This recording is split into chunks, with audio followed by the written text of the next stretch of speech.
Hello friends, कैसे हो सब लोग। मैं संजय बिंदल एक बार फिर से आप सब लोगों का अपने यूट्यूब चैनल पर बहुत बहुत स्वागत करता हूं। उम्मीद करता हूं फ्रेंड्स कि आप सब अपने घर पर अच्छी तरह से तैयारी कर रहे होंगे और इस लॉकडाउन में अपना सिलेबस कंप्लीट कर रहे होंगे। तो फ्रेंड्स, लॉकडाउन तो देखो अभी चल ही रहा है। हालांकि सरकार ने कुछ छूटें दे दी हैं, लेकिन अभी स्कूलों पर क्या पोजीशन बनेगी इस पर अभी कुछ कहा नहीं जा सकता।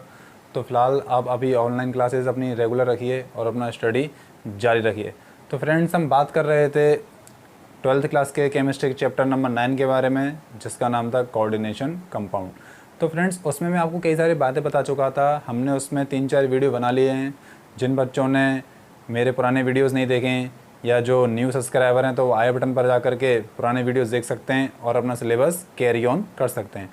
तो मैंने आपको पहले बताया था कि जो जनरल टर्मिनोलॉजी है, कुछ इसके बारे में बता दिया था। इंट्रोडक्शन मैंने आपको बता दिया था कोऑर्डिनेशन कंपाउंड का, उपसह संयोजक यौगिकों का।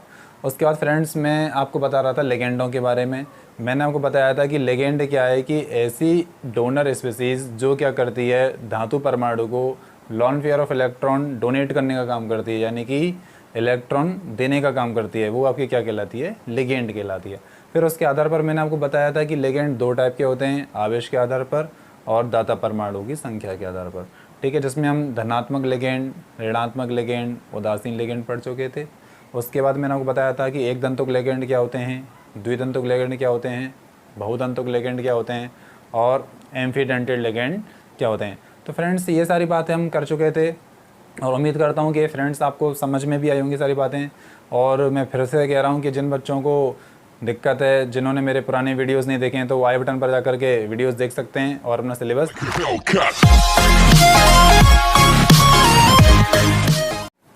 तो फ्रेंड्स, आज मैं आपको पढ़ाने वाला हूँ कीलेट के बारे में।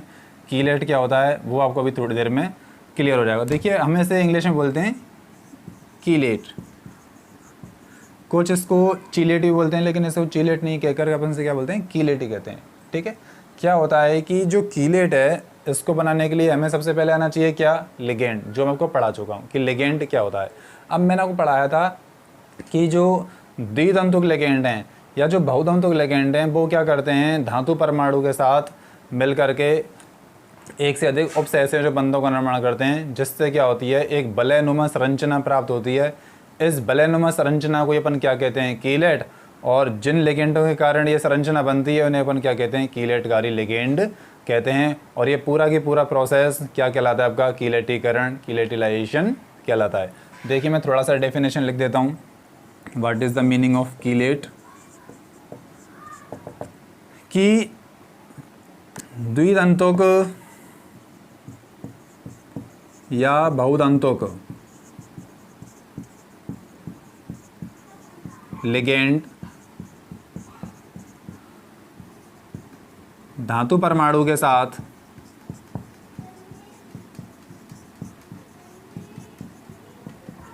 मिलकर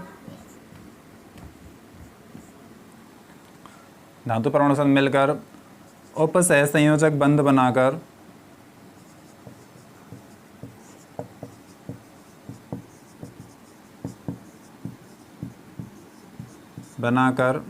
एक बंद वलय नुमा संरचना बनाते हैं या निर्माण करते हैं। ये कई बात है, जिसे क्या कहते हैं फ्रेंड?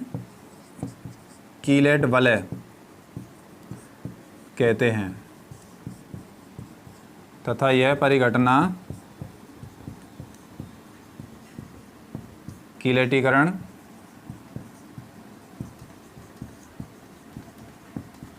कहलाती है। आसान सी परिभाषा है, कुछ भी नहीं है। आपको क्या करना है कि आपको ये बात याद रखनी है कि द्विदंतुक या बहुदंतुक लिगेंड। क्यों? क्योंकि जो एक दंतुक लिगेंड होता है वो केवल एक ही lone pair of electron donate करता है, जिससे वलय का निर्माण नहीं हो सकता। तो वलय का निर्माण करने के लिए हमें क्या जरूरत है? द्विदंतुक लिगेंड या बहुदंतुक लिगेंड होना चाहिए। जैसे हमारे पास एथिलीन डाइएमीन, ऑक्सीलेटो, EDTA, है ना, acetyl acetate, DMG, dimethyl glycogen, इस तरह के हमारे पास लिगेंड होने चाहिए जो क्या करते हैं, एक से अधिक lawn pair of electron donate करने का काम करते हैं। और क्या करते हैं, ये धातु परमाणु के साथ उपसंयोजक जो बंध बनाते हैं, अभी एग्जांपल दूंगा उससे क्लियर हो जाएगा। जिससे क्या होता है, एक वलयनुमा संरचना का एक गोल रिंग जैसा संरचना का निर्माण होता है, जिसे अपन क्या कहते हैं, कीलेट वलय कह देते हैं। और यही पूरा परिघटना क्या कहलाता है, आपका कीलेटीकरण कहलाता है। और इस घटना में जो लिगेंड पार्टिसिपेट करते हैं वो आपके क्या कहलाते हैं, कीलेट लिगेंड कहलाते हैं फ्रेंड्स, कीलेट लिगेंड कहलाते हैं। जैसे कि आपका एथिलीन डाइएमीन, आपका ऑक्सिलेटो, ठीक है, DMG, ठीक है, acetyl acetonato, ethylene diamine, tetra acetic acid, EDTA, कई सारे ऐसे लिगेंड हैं जो क्या करते हैं, एक से अधिक lawn pair of electron donate करने का काम करते हैं। तो फ्रेंड्स मैं आपको देखो एक एग्जांपल देता हूँ, उससे आपको क्लियर हो जाएगा थोड़ा सा। जिन फ्रेंड्स को, जो स्टूडेंट्स हैं जिनको डेफिनेशन लिखना है तो वो लिख सकते हैं। इसके बाद फिर मैं और थोड़ा सा आगे लेके चलता हूँ। ठीक है फ्रेंड्स, जैसे मैं आपको एग्जांपल देता हूँ,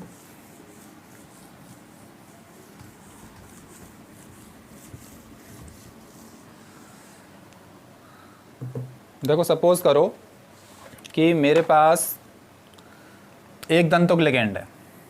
मैं आपको एक कंपैरेटिव स्टडी बता रहा हूँ कि एक दंतुक लिगेंड से क्यों कीलेटीकरण नहीं होगा।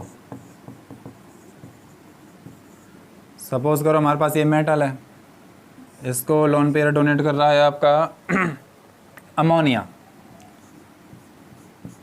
ये HHH, ठीक है। एक और अमोनिया ले लो आप, ठीक है, एक और हमें अमोनिया ले लो आप, एक और ले लो। तो फ्रेंड्स आप इसमें देख रहे हैं कि इन्होंने मेटल के साथ बंध बना लिया, ठीक है, लेकिन इन सब का क्या है, जो छोर है वो सब खुला हुआ है, ठीक है। तो एक रिंग जैसा फॉर्मेशन तो हो ही नहीं रहा। अगर मान लो इन दोनों के बीच में ऐसे बॉन्ड होता तो एक पूरा की पूरा चक्र बन जाता, एक रिंग बन जाती, लेकिन यहाँ पर वो पॉसिबल नहीं है। इसलिए ये जो एक दंतुक लिगेंड होते हैं, एक दंतुक लिगेंड का मतलब क्या हुआ कि जो एक ही डोनेट करे इलेक्ट्रॉन पेयर, जैसे ये नाइट्रोजन है, अमोनिया है, इसमें एक लोन पेयर होता है तो ये एक ही तो डोनेट करेगा, उसको दे दिया, लेकिन इसके बाद इसका किसी और से तो कनेक्शन हो नहीं रहा, ठीक है। इसलिए ये जो कनेक्शन नहीं हो रहा तो ये क्या नहीं कर सकता, एक से अधिक लिगेंड, मतलब कि एक से अधिक lawn pair of electron donate नहीं कर सकता। अब मैं आपको दूसरा एग्जांपल दूं, जैसे कि मैं आपको बताऊं एथिलीन डाइएमीन के बारे में। मैं आपको एग्जांपल देता हूं दूसरा। सपोज़ करो मेरे पास ये धातु परमाणु है, जैसे अपन मेटल कहते हैं। अब मान लो मैं इस पे लगाता हूं आपका, आप सब जानते हो ये क्या है आपका,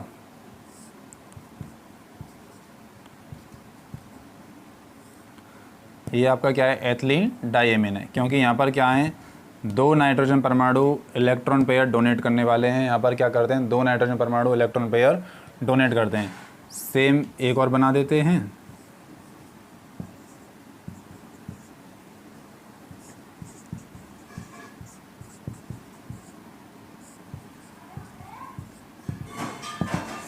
ठीक है।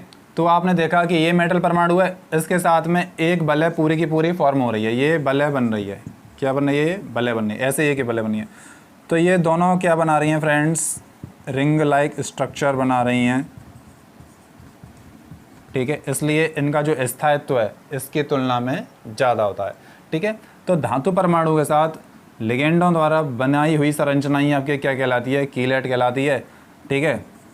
क्या कहलाती है, कीलेट कहलाती है। और यही परिघटना को अपन क्या कहते हैं, कीलेटीकरण कहते हैं। तो मैं समझता हूँ फ्रेंड्स, मैंने यहाँ पर एक कंपैरेटिव स्टडी के लिए बता दिया, ये एक दंतुक लिगेंड है, ये आपका क्या है, द्विदंतुक लिगेंड है। ये क्या है आपका, द्विदंतुक लिगेंड है। क्यों द्विदंतुक लिगेंड है, क्योंकि यहाँ पर दो डोनर एटम है, ठीक है, दो डोनर एटम है, इसलिए क्या है, द्विदंतुक लिगेंड है। आप देख रहे हो कि यहाँ पर तो संरचना में इन दोनों के बीच में कोई बॉन्ड फॉर्मेशन नहीं हो रहा है, लेकिन यहाँ पर इन दोनों के बीच में क्या हो रहा है, बॉन्ड फॉर्मेशन हो रहा है। डेट मीन्स ये पूरा की पूरा क्या है, साइक्लिक है, एक रिंग लाइक स्ट्रक्चर है, जिससे क्या हो रहा है, एक वलय का निर्माण हो रहा है। और फ्रेंड्स मैं आपको बता देता हूँ कि जो वलय वाले संकुले होते हैं, जो वलय का निर्माण करते हैं, वो ज़्यादा स्थायी होते हैं अन्य की तुलना में, ठीक है फ्रेंड्स। तो इसे अपन क्या कहते हैं, कीलेट कहते हैं। कोई बहुत ज़्यादा बड़ी बात है नहीं, मैं आपको और थोड़ी सी बातें इस कीलेट में बता देता हूँ। ठीक है फ्रेंड्स, अपन बात करें कीलेट के बारे में, तो जो स्थायित्व है, जो स्थायित्व है वो डायरेक्टली प्रोपोर्शनल टू होता है कीलेट वाले। ठीक है, stability is directly proportional to chelate ring. जो स्थायित्व है वो किसके प्रोपोर्शनल होगा, कीलेट वाले का होगा। जिसका मतलब क्या हुआ कि जिस कंपाउंड में जितनी ज़्यादा कीलेट वाले बनेंगी वह कंपाउंड उतना ही ज़्यादा अधिक स्थायी होगा। और सबसे ज़्यादा स्थायी होता है 6 मेंबर्ड कीलेट रिंग। जो 6 सदस्यीय जो रिंग संरचना होती है वो सबसे ज़्यादा स्थायी होती है 5 की तुलना में, 5 वाली स्थायी होती है 4 की तुलना में, 4 वाली स्थायी होती है 3 की तुलना में। ठीक है, इस तरह से चलता है। लेकिन 6 सदस्य से ऊपर वाले सदस्य क्या होते हैं, स्थायी नहीं होते, फिर वो क्या हो जाते हैं, अस्थायी हो जाते हैं। क्योंकि उनमें क्या होता है, जो तनाव है वो उत्पन्न हो जाता है, जिसके कारण उनकी जो सदस्य संरचना है वह स्टेबल कम हो जाती है। ठीक है, अब जैसे मैं बात करूं कि जो EDTA है, जैसे और एग्जांपल बता दें इसका, जैसे ये हमारे पास डाईएन डाई एथिलीन ट्राईएमीन है, ये ज़्यादा स्टेबल होगा किससे, EN से, क्योंकि इसमें द्वितंत्रिक लिगेंड है, 2 डोनर एटम है, ये 2 मेंबर रिंग का फॉर्मेशन करेगा। जो डाईएन है ये 3 मेंबर रिंग का फॉर्मेशन करेगा, इसलिए ये क्या होगा, ज़्यादा स्टेबल होगा इन कंपैरिजन ऑफ EN, यानी कि एथिलीन डाईएमीन की कंपैरिजन में ये ज़्यादा स्थायी होगा। ठीक है फ्रेंड्स, अब मैं आपको बता रहा हूँ कि जो स्थायित्व है वो रिंग वलय पर निर्भर करता है। जितना अधिक वलयों का निर्माण होगा उतना ही अधिक कंपाउंड स्टेबल होगा, स्थायी होगा। लेकिन यहाँ पर मैं नोट कर भी देता हूँ कि जो 6 मेंबर्ड रिंग होती है वो सबसे ज़्यादा स्टेबल होती है। ठीक है, इससे ज़्यादा वाला भी स्थायी नहीं होगा, इससे कम वाला भी ज़्यादा स्थायी नहीं होगा। ठीक है, बाकी सबसे कम स्थायी आपके इससे कम वाले होंगे, सबसे ज़्यादा 6 मेंबर्ड रिंग होती है। इसी कारण जो EDTA है ये क्या है, षड्तंत्रिक लिगेंड है। इसका मतलब 6 डोनर एटम है तो 6 से कैसे रिंग बना सकता है। ये बड़े धनायन कैल्शियम के साथ भी क्या कर सकता है, आसानी से संकुल यौगिक का निर्माण कर लेता है, जिसका स्ट्रक्चर मैं आपको वीडियो में इमेज दिखा के बता दूंगा। ठीक है फ्रेंड्स, और इसके बाद जो और भी कंपाउंड है तुम्हारे वो भी क्या करते हैं, पोरफायरिन कॉम्प्लेक्स का फॉर्मेशन वगैरह करते हैं, जो इसमें भी आगे आ जाएगा।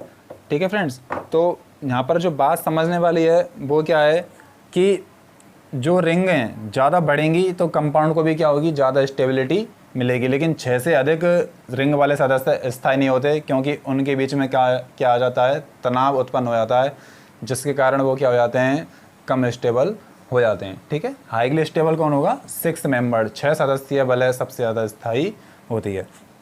ठीक है फ्रेंड्स, अब मैं आपको बता रहा हूँ 1-2 एग्जांपल और बता देता हूँ मैं आपको।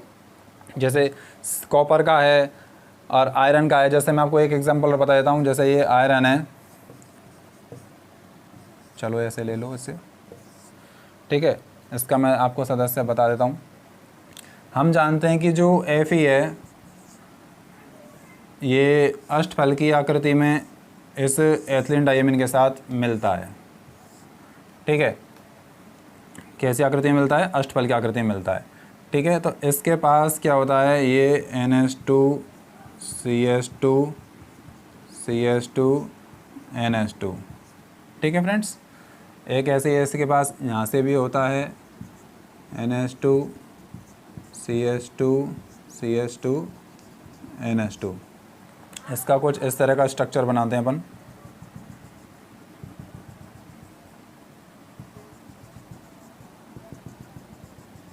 ठीक है फ्रेंड्स, एक अपन यहाँ पर भी बनाते हैं इसको,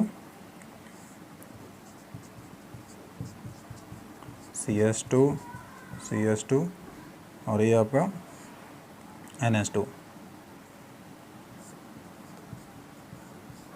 ठीक है, ये 3 मेंबर्ड रिंग बना रहा है। ठीक है फ्रेंड्स, ये आयरन का है, इसे अपन क्या बोलते हैं, तुम्हारा FeEN उल्ट्राइस वाला कॉम्प्लेक्स बोलते हैं, जिनका नामकरण का पता होगा, जब इनके नामकरण करेंगे IUPAC तब बताऊंगा। ठीक है फ्रेंड्स, ये है जो कैसी संरचना में रहता है, आपका अष्टफल की संरचना में रहता है। ठीक है, ज़्यादा स्टेबल है, 3 मेंबर्ड रिंग का फॉर्मेशन कर रहा है। ठीक है फ्रेंड्स, अब मैं आपको एक केस और बताता हूँ, जैसे हाइड्रोजन है। हाइड्रोजन में क्या है कि लिगेंड में एक इलेक्ट्रॉन दाता परमाणु 2 हैं, लेकिन ये क्या करते हैं कि जब यदि दोनों दाता परमाणु केंद्रीय धातु आयन के साथ उपसंयोजक बंध बना लेते हैं तो जो बनने वाली 3 सदस्यीय कीलेट बल है वह अत्यधिक अस्थायी हो जाती है, जिसके कारण क्या हो जाता है, हाइड्रोजन लिगेंड एक दंतुक लिगेंड की तरह व्यवहार करता है। जो हाइड्रोजीनियम है वो क्या करता है, वो एक दंतुक की तरह व्यवहार करता होने को क्या है, द्विदंतुक है। ठीक है फ्रेंड्स, अब मैं आपको बता देता हूँ कि जैसे और भी इसके उदाहरण हैं, जैसे पोरफायरिन वलय का निर्माण है। जो हमारा ब्लड होता है उसमें जो आयरन है उसका जो संकुल होता है वो पोरफायरिन संकुल ही होता है। जो पेड़ पौधे हैं उनमें जो मैग्नीशियम है उनका भी संकुल होता है। ऐसे ही जो विटामिन B12 है उसमें जो कोबाल्ट का संकुल होता है उनके भी क्या होते हैं, जो पोरफायरिन वाले हैं उसमें क्या होता है कि जैसे जो डबल बॉन्डेड द्विबंध उपस्थित होने से क्या होता है, संयुग्मन की उपस्थिति ज़्यादा प्रेजेंट हो जाती है, संयुग्मन ज़्यादा होने लग जाता है, जिससे क्या होता है वह कॉम्प्लेक्स रिंग अधिक स्टेबल हो जाती है। जिसका मैं अभी आपको देखो एक एग्जांपल दे के बताता भी हूँ कि वो रिंग कैसी हो जाएगी, ज़्यादा स्थायी हो जाएगी। पहले बोर्ड साफ़ कर देते हैं फिर मैं बताता हूँ। हालांकि कीलेट में ज़्यादा नहीं है, कीलेट में से इतना याद रखिए कि जो द्विदंतुक के बाधोंतुक लिगेंड हैं वो मेटल आयन के साथ मिलकर के उपसंयोजक संबंध बनाते हैं, जिससे जो संरचना प्राप्त होती है उसे अपन क्या कहते हैं, कीलेट कहते हैं। ठीक है, ज़्यादा सदस्य बढ़ेंगे तो कीलेट रिंग स्थायी होती रहेगी। जैसे मैं आपको बात कर रहा हूँ पोरफायरिन संकुल की।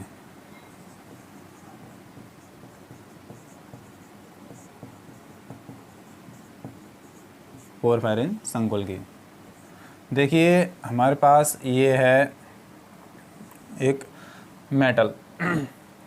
इसके लिए पहले 4 रिंग बना लेते हैं,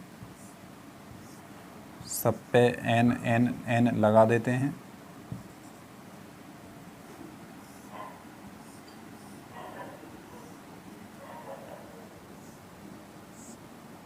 ये जो मैं बना रहा हूँ ये हमारे ब्लड में आयरन के साथ कॉम्प्लेक्स बना करके उपस्थित रहता है हीमोग्लोबिन में। ये हीमोग्लोबिन में जो आयरन का संकुल है उसका स्ट्रक्चर बना रहा हूँ मैं। ठीक है फ्रेंड्स, आप क्या करें, इन सब रिंगों को कॉर्नर वाइज जोड़ दो और सब पर क्या लगा दो, फिर डबल बॉन्ड लगा दो। यहाँ से शुरुआत करो। अल्टरनेट डबल बॉन्ड मतलब संयुग्मी द्विबंध उपस्थित होने वाला, ये कि एक छोड़कर एक बंद लगाना है। ये डबल बॉन्ड मैंने यहाँ से शुरुआत करा तो मैंने यहाँ पर डबल बॉन्ड लगा दिया, इस बॉन्ड को छोड़ दिया, अब यहाँ लगा दिया, फिर इसको छोड़ दिया, अब यहाँ लगा दिया, फिर इसको छोड़ दिया, अब यहाँ लगा दिया, इसको छोड़ दिया, फिर यहाँ लगा दिया, फिर इसको छोड़ दिया, यहाँ लगा दिया, इसको छोड़ दिया यहाँ पे, इसको छोड़कर यहाँ पर, इसको छोड़कर यहाँ पर, इसको छोड़कर यहाँ पर, इसको छोड़कर यहाँ पर है। तो इसको अपन बोलते हैं संयुग्मन, संयुग्मन या संयुग्मित स्थिति, क्योंकि यहाँ पर जो डबल बॉन्ड है वो क्या है, अल्टरनेट पोजीशन पर है।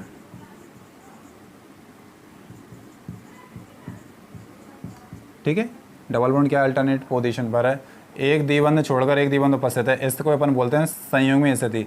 जब किसी भी संकुल में डबल बॉन्ड की जो संयुग्मित स्थिति होती है, अल्टरनेट पोजीशन होती है, तो वो रिंग होती है वो अत्यधिक स्थायी हो जाती है, वो स्टेबल बहुत ज़्यादा हो जाती है। किसके कारण, क्योंकि इसमें क्या हो रहा है फ्रेंड्स, इसमें कॉन्जुगेशन हो रहा है, इसमें संयुग्मन हो रहा है। ठीक है, जिसके कारण क्या होता है, ज़्यादा स्थायित्व प्राप्त हो जाता है। और आप जानते हो कि जो कीलेट वाले संरचनाएं होती हैं उनमें एक से अधिक द्विबंध उपस्थित होते हैं या एक से अधिक उपसंयोजक बंध उपस्थित होते हैं, उनको तोड़ने के लिए ज़्यादा एनर्जी की ज़रूरत पड़ती है।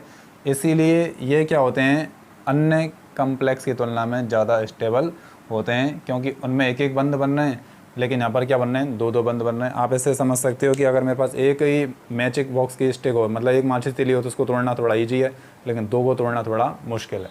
ठीक है, तो ये जो हमारे पास संकुल है ये Fe धातु का पोरफायरिन संकुल है, जो कहाँ उपस्थित रहता है फ्रेंड्स, हमारे ब्लड में हीमोग्लोबिन के साथ उपस्थित रहता है। ये आप एक तरह से इसको हीमोग्लोबिन की संरचना भी मान सकते हो। तो ये क्या है फ्रेंड्स, पोरफायरिन संकुल है। हालांकि 12th क्लास में नहीं है, फिर भी आपकी नॉलेज के लिए मैंने आपको बता दिया है। तो इस तरह से ये जब सो बन नहीं है, ये सब क्या हैं, कीलेट रिंग हैं, जिसके कारण क्या होता है, किसी संकुल को ज़्यादा स्थायित्व प्राप्त होता है। ऐसे ही जो तुम्हारे पेड़ पौधे होते हैं उनमें जो पाया जाने वाला क्लोरिन है, क्लोरोफिल है, वो भी क्या होता है, मैग्नीशियम पोर फायरिंग के साथ कॉम्प्लेक्स बना के रहता है। ऐसे ही जो विटामिन B12 है उसमें जो कोबाल्ट होता है वो भी इसी तरह से एक पोर फायरिंग कॉम्प्लेक्स बना करके प्रेजेंट रहता है, जो क्या करते हैं डेली रूटीन में, ह्यूमन लाइफ में, पेड़ पौधे लाइफ में क्या करते हैं, बहुत इंपॉर्टेंट रोल प्ले करते हैं।